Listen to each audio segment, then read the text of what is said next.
ఒకసారి జరిగింది ఏమిటి అంటే ఒక సింహానికి నది ఒడ్డుకు వెళ్లి షికారు చేయాలని పించింది. వెంటనే అది నదీ తీరానికి వెళ్లి పచార్లు చేయడం ప్రారంభించింది. అలా చేస్తుండగా దానికి నీటిలో ఓ డాల్ఫిన్ కనిపించింది. డాల్ఫిన్ నీళ్లలో నుంచి పైకెగురుతూ కిందికి పడడం చూసి దానికి భలే ముచ్చటేసింది.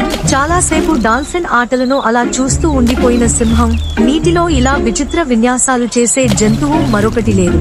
నేలపై నేను మృగరాజును, డాల్ఫిన్ తో నేను స్నేహం చేస్తే ఎలా ఉంటుంది అనుకుంది. తన మనసులోని విషయాన్ని డాల్ఫిన్ చెప్పింది. అది కూడా కాస్త ఆలోచించి సరేనది. ఆ తర్వాత చాలాసేపు అవి కబుర్లు చెప్పుకున్నాయి. ఇంతలో సింహం పైకి ఓ అడవి దున్న వచ్చింది.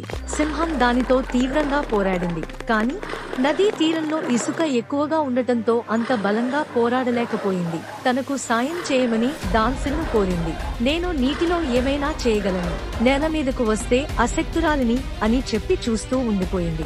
అలా చాలాసేపు సింహంతో పోరాడిన దున్న ఆఖరికి అలసిపోయి తన దారిన తాను వెళ్లిపోయింది. అప్పుడు డాల్ఫిన్, మిత్రమా, నువ్వు ఆపదలో ఉన్నప్పుడు నేను ఆదుకోలేకపోయాను.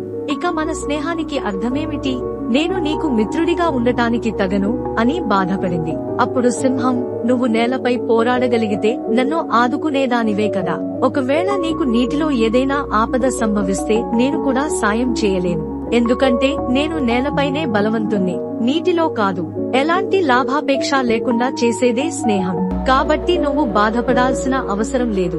మనం ఎప్పటికీ స్నేహితులుగానే ఉందాం అని చెప్పి అక్కడి నుంచి వెళ్లిపోయింది.